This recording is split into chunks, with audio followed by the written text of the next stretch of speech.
evening, everyone. Welcome to this month's installment of the Nourish class. This cooking demonstration is a collaboration between Positive Community Kitchen and Oregon Cancer Foundation, and we very much thank Natural Grocers, for their generous gift of this space in order for us to bring you educational information in how to prepare healthier foods within your own kitchen.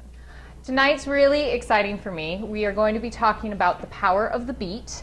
The beet is really my spirit vegetable.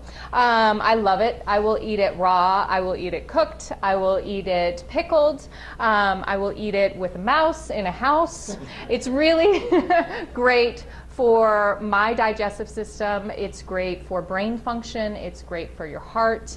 It is, considering how low in calories it actually is, it's packed full of nutrients. So tonight I'm going to share with you some recipes, some very nutritional recipes, featuring this wonderful vegetable.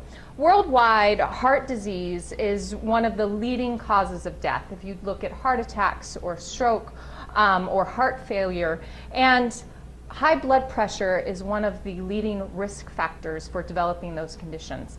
And beets, eating beets, can actually help lower your blood pressure, not in months, not in weeks, but within hours of eating it. And so that's just one of the nutritional benefits of eating this vegetable. Some of the common ways of eating it are roasting it or steaming it, eating it raw in salads. In the mornings, I like to juice it and have some beet juice instead of having coffee. It is an amazing energy boost, far surpassing any type of caffeine. Today we're going to be making two different types of recipes and hopefully utilizing this vegetable in new and different ways that you haven't seen before. We're going to be starting with a roasted beet hummus. That beet is really going to add some sweetness and some interesting depth to a traditional hummus. And then we're going to come over here and we're going to do a blueberry beet oatmeal muffin that's really great for your digestion and can really fill you up as well as give you that energy that you need to tackle any day. So we're going to start over here, and we're going to start with roasting our beets. Now, in order to roast a beet, this is what a beet looks like. If some of you don't know, this is a root vegetable, so this portion here is under the ground, and it grows with its beautiful green leaves up top.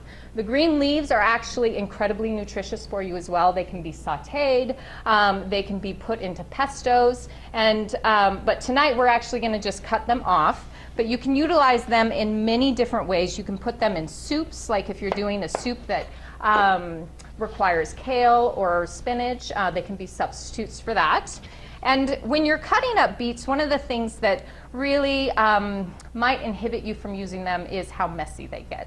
And they tend to, this obviously it's very red, the juice within the beet can stain, so you kind of want to make sure that you're using some precautions. I'm wearing some gloves here. I was working with beets developing these recipes last night, and I wasn't wearing gloves, and I went to go pick up my girls at swim practice, and I think the moms thought I had just killed someone because I had beet juice just stained all over my hands.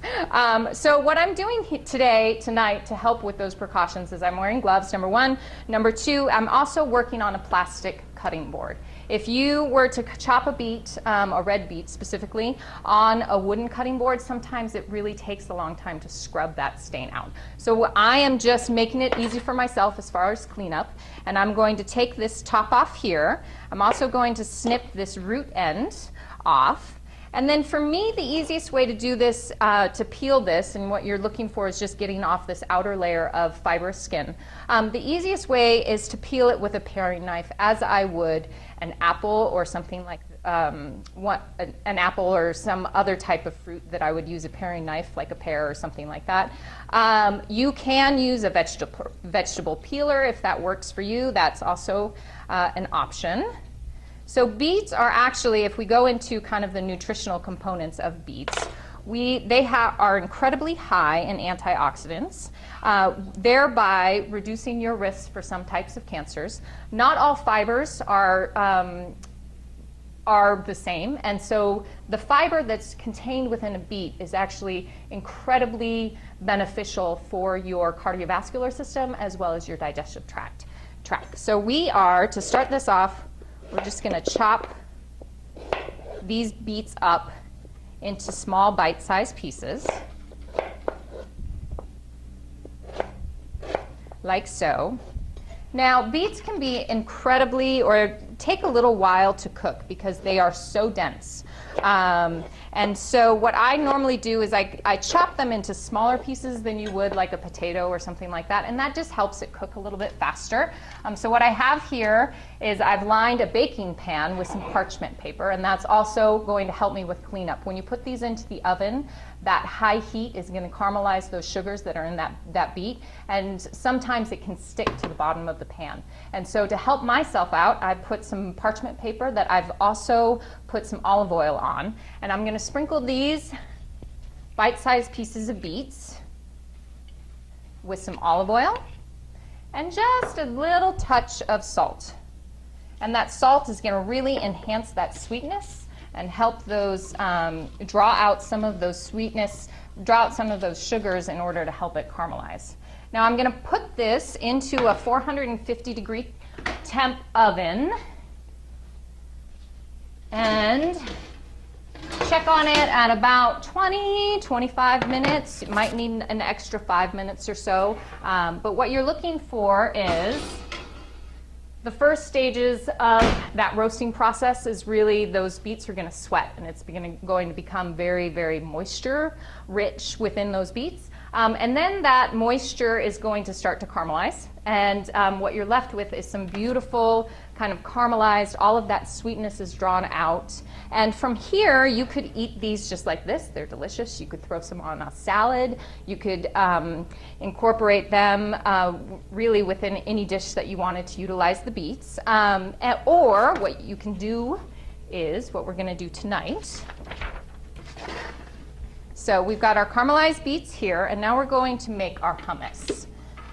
Now, hummus is a traditional Mediterranean dish, usually made with chickpeas, and so we have some chickpeas here. I've got 1 can of chickpeas. Chickpeas are also very high in fiber and have a high amount of antioxidants. The antioxidants and nutrients that are found in chickpeas are also being studied for anti-aging benefits. So that's another element to this dish.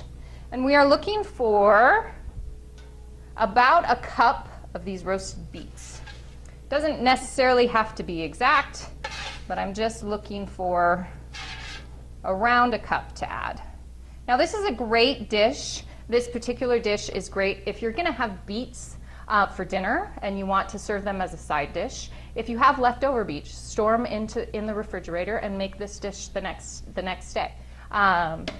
So it's very versatile in that regard. And so we're also going to add some garlic. Now garlic, we've discussed garlic in the past. It has anti-inflammatory benefits. It also has antibacterial and antiviral benefits that helps your body ward off diseases and illness. And it has been medically proven that eating a high amount of garlic, specifically raw garlic, in your diet can help, hello, that one got away. Can help, lowers your risk of all types of cancer.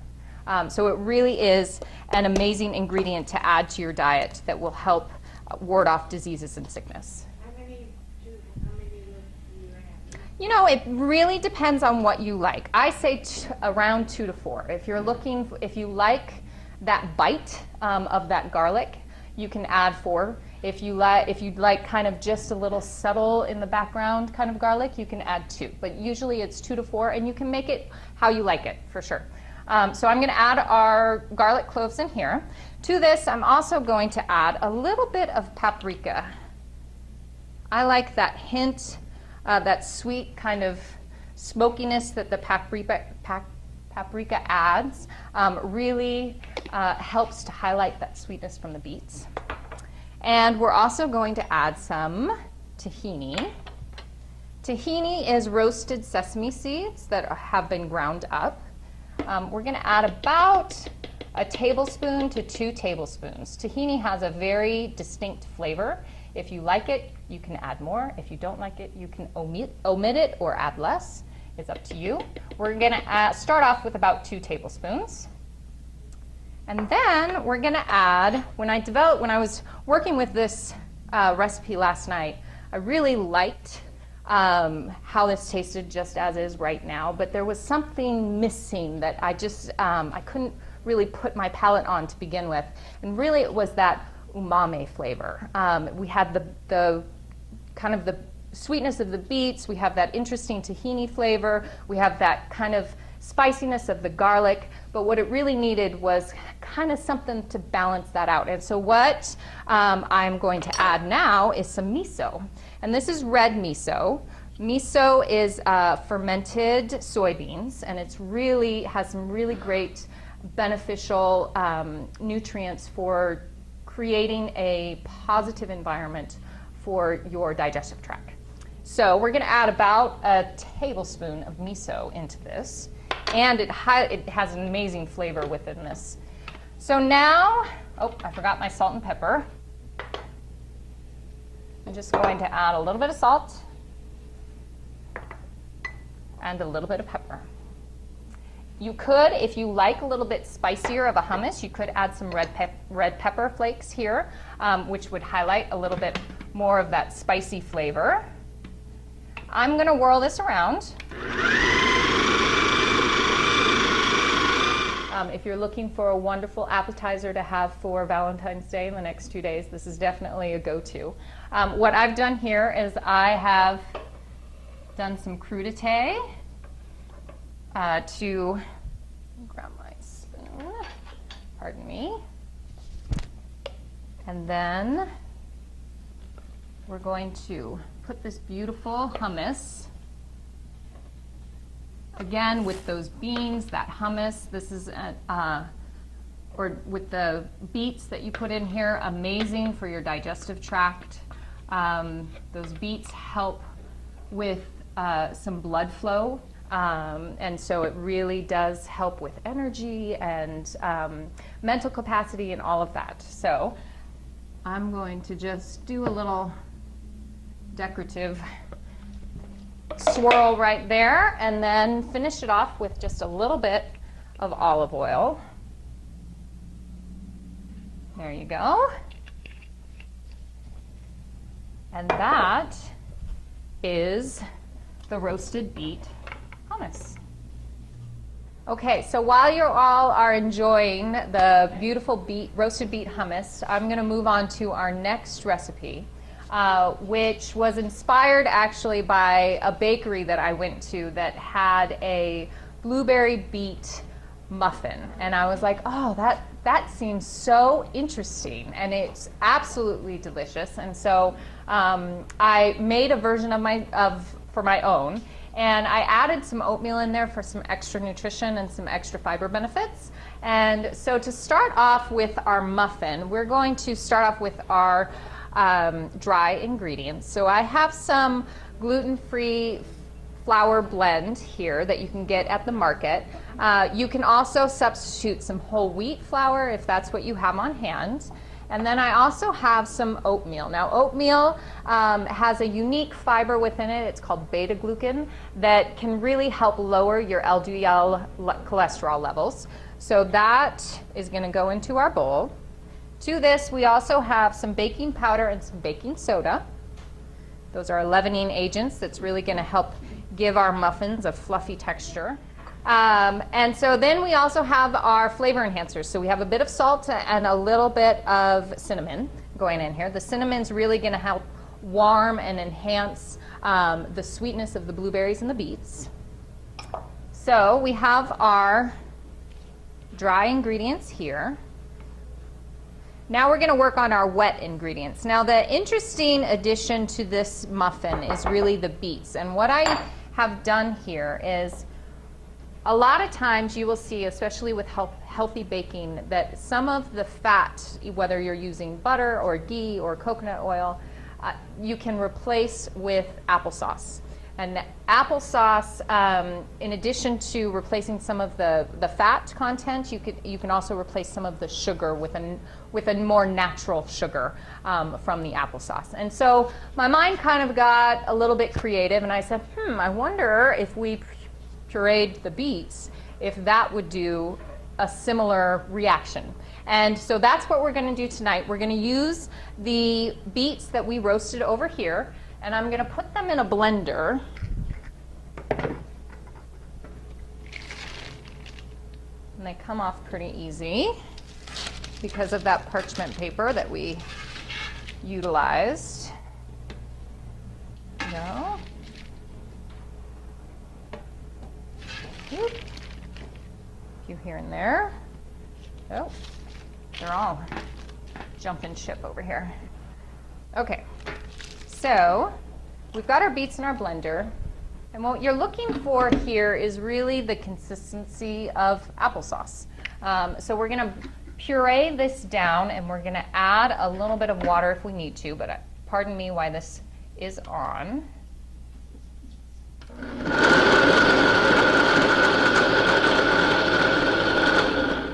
And I'm just going to add some water because I can notice that it is still a little dry. And I add the water a little bit at a time because it doesn't take much to process those beets down.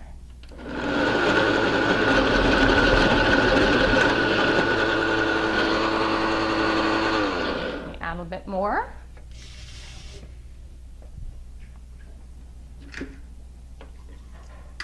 Oh.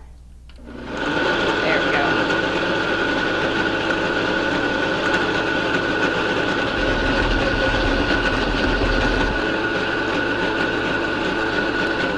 Okay, so let me look in here.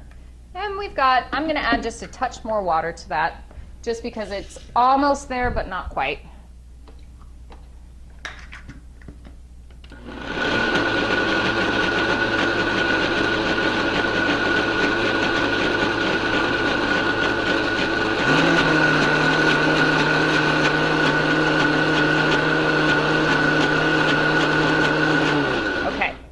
So now that we've pureed our beets into a applesauce consistency, so you can see it right there, it's kind of a thick applesauce consistency, we're going to add it into our wet mixture. So I'm going to put my dry mixture aside. Now I'm going to start on my wet mixture. And you want about half a cup of this beet mixture into your muffins. And beets are actually being studied right now for the benefits they have for athletic performance.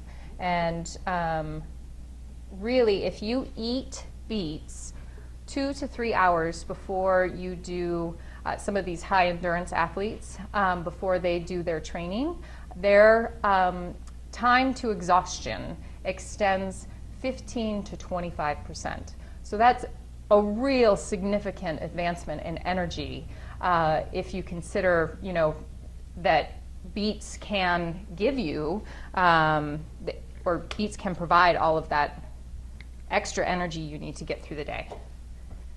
So, okay, so we've got our beets in here. Now we're going to add a little bit of applesauce. And again, it's adding more natural sugars, or replacing some of the sugar with more natural sugars. And then I'm going to add a turbinado sugar in here. This is about half a cup of turbinado sugar. There we go. And then we have a little bit of vanilla. Maybe. This is a new bottle, so there we go. All right, a little vanilla to enhance the flavor, about a teaspoon and a half or so. And then we're going to add some coconut oil. Now, if you wanted to utilize, or if you wanted to replace this with some butter, or if you wanted to use ghee, you can go ahead. But I was trying to keep this lactose free. And so, let me find a spoon to help myself out a little bit. Okay. So we've got our coconut oil, and we're adding about a half a cup of coconut oil here. Perfect. Okay. And then we're just going to mix this up, these wet ingredients. And then to this wet ingredients, I'm going to add my egg. I did not practice this with like a chia seed egg or something like that to keep it vegan, but you could. You could add 1 tablespoon of, or I'm sorry, 1 teaspoon of chia seeds to 1 tablespoon of water is the equivalent to adding 1 egg. So if you let that stand for about 5 minutes on your countertop, you can add it and it becomes a little bit gelatinous. And so if you wanted to make this vegan friendly, you could definitely do that instead of this egg. So we're going to just mix that around. And then we're going to add our dry ingredients into our wet ingredients, like so, and get all those flavors combined. And it is truly a beautiful color when you mix it all together.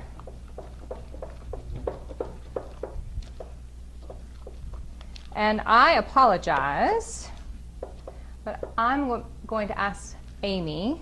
I had put the blueberries back into the freezer because I didn't want them defrosting, and then I forgot to grab them. So right out these doors, if you go straight, there is a freezer out there that has some frozen blueberries in it. Would you mind grabbing just a bag of it? That would be great. Of course, and it was going so well. All right, so we're just going to mix this through. And the color of this batter, again, just in time for Valentine's Day, is beautiful. That color of the beets really enriches. Beets are actually being studied again, or also for brain function and the benefits of trying to, or the beets enhance blood flow, and thereby it helps the brain. And so even diseases and illnesses like dementia and Alzheimer's, they're now studying how beets can help people either prevent or get better from those illnesses by adding beets to their diet. Thank you. That's perfect. Thank you. You're welcome. All right, so now we have our blueberries. Thank you very much. I'm using frozen blueberries just because this is not the time of year to have fresh blueberries. But it's a great way with this recipe to utilize maybe some of those frozen blueberries you still have in your freezer from the summer, from all of your berry picking. So blueberries, when it comes to blueberries, they are an incredible fruit packed full of antioxidants that help detoxify your cells. It really pays to buy organic blueberries because organic blueberries have quite a significant higher amount of those antioxidants than just regular blueberries do. So it definitely pays to buy organic. And these are beautiful. I can smell them. Smell that lovely sweetness. And this would work if it is that time of year that you have those fresh blueberries available. You could definitely put those in at this stage as well. All right, so now we have our blueberries ready. And I'm just going to put some of this stuff over here. Give you a better view. I've got a pan here that I'm going to line with some baking paper just to help myself out and try and get these out later on. And then I'm going to drop in some pretty hefty amount into my pan. Now you can make these smaller if you want little snack sizes. You could go two-thirds up, or you can make them big and have a little bit more substantial of a muffin. One of my techniques and tricks that I always do with a lot of my baking is sprinkling just a little bit of sugar, that turbinado sugar, on the top. So when you're baking and you're trying to cut back on some of that sweetness, when you sprinkle a little bit of sugar on the top, it hits your palate and it hits your tongue in a way that makes you think there's more sugar in there than there actually is.